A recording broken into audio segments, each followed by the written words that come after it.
Prisioneiro B 3087 é um livro de ficção baseado em uma história real da vida de Ruth e Jack Gunner. Jack, narrador e protagonista dessa obra, pinta de maneira notável todos os horrores e realidades que viveu e presenciou no Holocausto. Passando por 10 campos de concentração e participando de 2 marchas da morte, sua vontade de vencer e sobreviver é inspiradora. Os relatos são tristes, a maioria desumanos, mas deveriam ser conhecidos por todos. Afinal, só conhecemos e compreendemos um pouco da história de um mundo para não cair nos mesmos erros.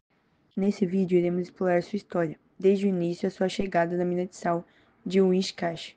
Páginas 9 a 71, Jeanette tinha apenas 10 anos quando os alemães invadiram a Polônia. Com a ocupação, o preconceito contra os judeus cresceu de forma alarmante. Os poloneses pararam de se relacionar com eles e evitaram comprar em suas lojas. Novas regras foram impostas aos judeus. Não podiam frequentar parques, bibliotecas ou cinemas. Deveriam obedecer a toque de recolher e eram obrigados a usar braçadeiras com a estrela de Davi. Além disso, as escolas foram fechadas para crianças judias, enquanto as crianças não judias celebraram essa exclusão.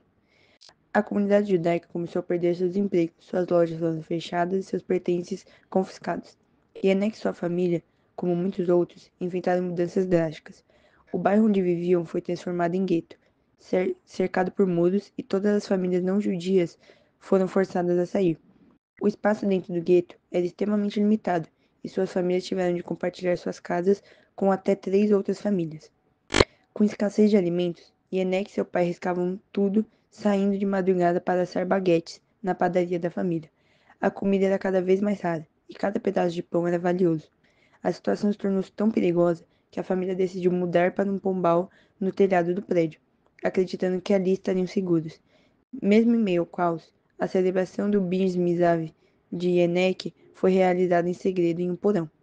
A tragédia atingiu a família quando os pais de Ienek foram levados pelos nazistas ao voltarem da padaria. Agora, aos 13 anos, Ienek estava sozinho, separado de sua família. Em 1942, Ienek foi levado a um campo de concentração de Pazov, onde reencontrou seu tio Moshe. Com ele, aprendeu lições cruciais de sobrevivência, a necessidade de abandonar qualquer idade ou apego emocional para suportar as brutalidades.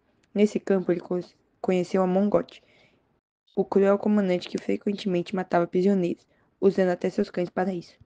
Ienek foi então enviado de volta para o gueto de Cracóvia, onde seu trabalho era limpar o local até não restar vestígios judíacos. Seu tio Moshe trocava objetos de valor encontrados no gueto por alimentos no mercado negro, mas acabou sendo morto por Gott. Ienek e os outros jovens começaram a se esconder sob o piso durante o dia para evitar o trabalho exaustivo. Apesar de serem quase descobertos pelos cães de Gott, conseguiram escapar, mas decidiram nunca mais se esconder. Posteriormente, Ienek foi levado para a mina de sal de Wiska, um lugar que, apesar das diversidades, impressionava por sua beleza, com estátuas e cilimbratos feitos de sal. Nesse período, houve um episódio de revolta, no qual um ex-policial de Judenrecht foi assassinado pelos próprios judeus.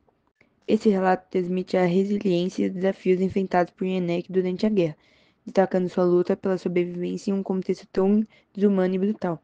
Agora, após esse breve resumo, nos aprofundaremos quanto aos fatos históricos relacionados ao livro, abordando a seguir os seguintes pontos: a invasão da Polônia, 1939, a criação dos guetos, os campos de concentração, a Mongot e Pazol e a resistência judaica.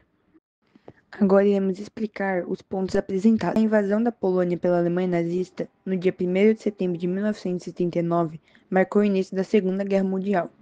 Utilizando a tática da Guerra Relâmpago, os alemães conquistaram rapidamente o território polonês. Poucos dias depois, a União Soviética invadiu o leste da Polônia, cumprindo o acordo secreto firmado no Pacto Molotov-Ribbentrop.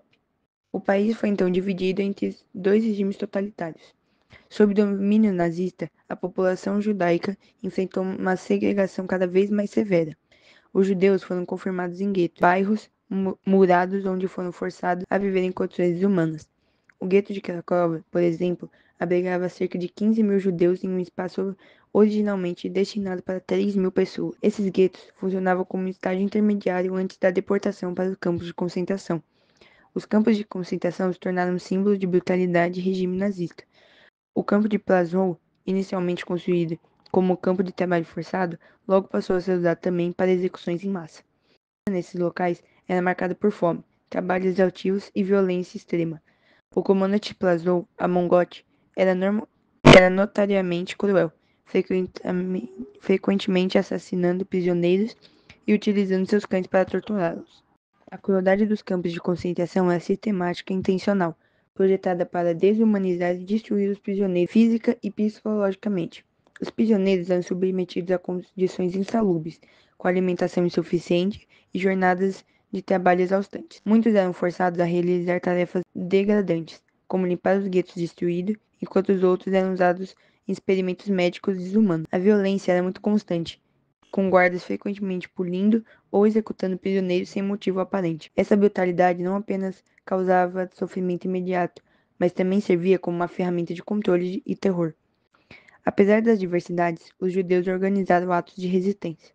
Dentro dos guetos, contrabandeavam alimentos e remédios, enquanto alguns negociavam no mercado negro para obter suprimentos essenciais. Essa resistência também se manifestou de forma mais ativa, como a revolta do gueto de Varsóvia, em 1943, um evento emblemático da luta pela sobrevivência e dignidade.